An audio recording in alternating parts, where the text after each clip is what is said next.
মীন ৰাশিৰ বাবে good news October 2025 October মাহত মীন ৰাশিৰ জাতক-জাতিসকলৰ বাবে এটা নতুন সুযোগ, দায়িত্ব, আত্ম উন্নয়ন সময় হ'ব। জীৱনৰ বহুতো ক্ষেত্ৰত আগবঢ়াৰ ৰাস্তা খোলা থাকিব। যদিও আপোনাৰ জীৱনত কিছুমান চেলেঞ্জ আহিব পাৰে, কাম আৰু আৰ্থিক দিশত উন্নতি হোৱাৰ সম্ভাৱনা থাকিব, কিন্তু একে সময়তে আপোনাৰ খৰচৰ পৰিমাণ বাঢ়িব। লগতে স্বাস্থ্য ক্ষেত্ৰতো সাৱধানতা অৱলম্বন কৰা উচিত। সম্পৰ্ক আৰু পৰিয়ালৰ ক্ষেত্ৰত ধৈৰ্য আৰু বুজাবুজি বজাই ৰাখিলে আপোনাৰ আনন্দ থাকিব। সমগ্ৰভাৱে মুঠৰ ওপৰত এই মাহটো আপোনাৰ জীৱনক নতুন দিশত আগুৱাই নিয়াৰ এক সুবৰ্ণ সময় আহিব, এই অক্টোবৰ মাহটো। আহক তেন্তে আৰম্ভ কৰোঁ আপোনাৰ ভাগে ভাগে বিষয়সমূহ। প্ৰথমতে আহিছোঁ আপোনাৰ কৰ্মক্ষেত্ৰ আৰু ব্যৱসায়। কৰ্মজীৱনৰ ক্ষেত্ৰত নতুন দায়িত্ব আৰু কাম অহাৰ সম্ভাৱনা আছে। এইবোৰ আৰম্ভণিতে আপুনি অকণমান প্ৰেছাৰ পাব পাৰে, কিন্তু সময়ৰ সৈতে লাভজনক হ'ব, আপুনি লাভান্বিত থাকিব। চাকৰিত থকা ব্যক্তিসকলৰ বাবে উচ্চ পদৰ প্ৰশংসা, পদোন্নতিৰ প্ৰমোশ্যন পোৱাৰ সম্ভাৱনা আছে।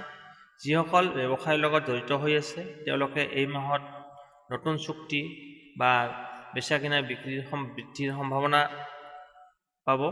তথাপিতো শেষৰ সপ্তাহত কিছুমান সৰু সুৰা বাধা আহিব পাৰে, সেয়েহে আপোনাৰ আগতীয়াকৈ পৰিকল্পনা কৰি কাম কৰিলে আপোনাৰ ভাল ফলাফল লাভ কৰিব। সহকৰ্মীৰ সৈতে আপোনাৰ মনোমালিন্য হোৱাৰ সম্ভাৱনা আছে, কিন্তু আপুনি কথা বতৰাৰে সেইখিনি সমাধান কৰিবলৈ সক্ষম হ'ব। এতিয়া টকা পইচা আৰ্থিক ক্ষেত্ৰ। অক্টোবৰ মাহৰ আৰম্ভণিতে আপোনাৰ ইনকাম বৃদ্ধি হ'ব। কিছু লোকৰ বাবে পুৰণি ঋণ যদি আছে সেইবিলাক আপোনাৰ শেষ কৰিবলৈ সক্ষম হ'ব।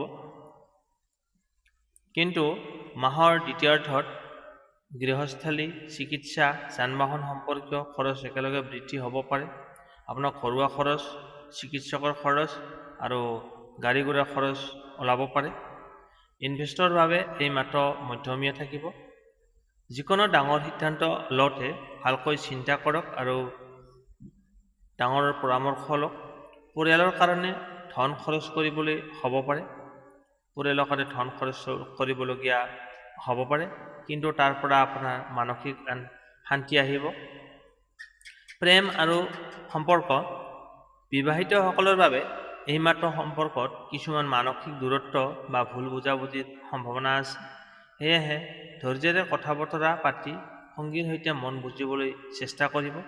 প্ৰেমৰ ক্ষেত্ৰত যুৱক যুৱতীৰ বাবে এই মাহটো ৰোমাঞ্চ আৰু গভীৰতাৰে ভৰপূৰ হৈ থাকিব। নতুন সম্পৰ্ক আৰম্ভ হোৱাৰ সম্ভাৱনা আছে। নতুন সম্পৰ্কত আৰম্ভণি হ'ব পাৰে। পুৰণি সম্পৰ্ক পুনৰ আৰম্ভ হোৱাৰ সম্ভাৱনা থাকিব এই মাহত।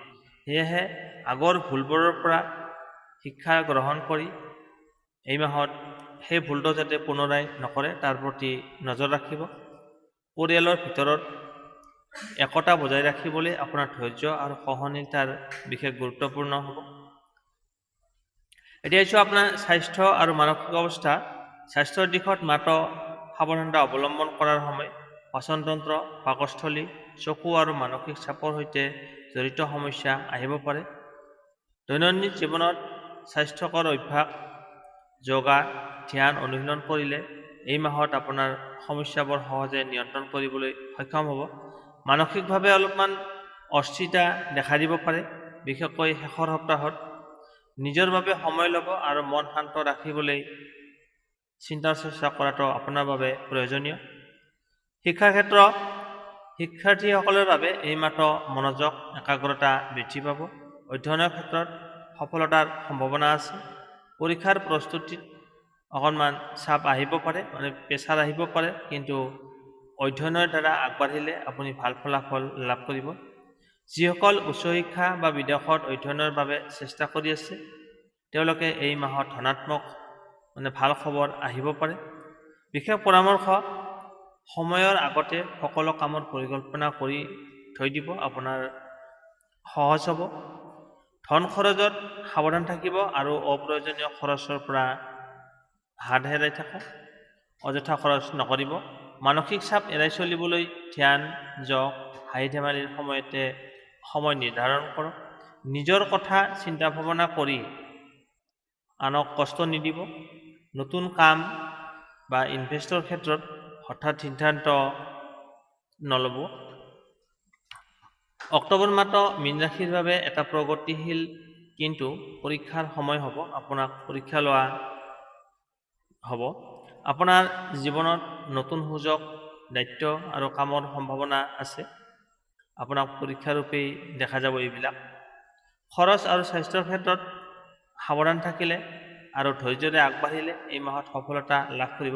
অক্টোবৰ মাহত খৰচ আৰু স্বাস্থ্যৰ ক্ষেত্ৰত সাৱধান থাকিলে আৰু ধৈৰ্যৰে আগবাঢ়িলে এই মাহত সফলতা, সন্তুষ্টি আৰু মানসিক শান্তি দুয়োটাই লাভ কৰিবলৈ সক্ষম হ'ব। শুভ সংখ্যা 3, 7 আৰু 9। শুভ ৰং হালধীয়া, ক্ৰীম আৰু ৰঙা। শুভ দিন বাৰ সোমবাৰ আৰু বৃহস্পতিবাৰ, এই দুটা বাৰ আপোনাৰ কাৰণে শুভ। ইমানপুৰে আপোনালোকে মীন ৰাশিৰ অক্টোবৰ মাহৰ সম্পূৰ্ণ ৰাশিফলখিনি শুনি কেনে পালে কমেণ্ট বক্সত জনাব। ভাল পালে লাইক, শ্বেয়াৰ আৰু চেনেলটো ছাবস্ক্ৰাইব কৰিবলৈ নাপাহৰিব। আপোনাৰ মাহটো শুভ হওক।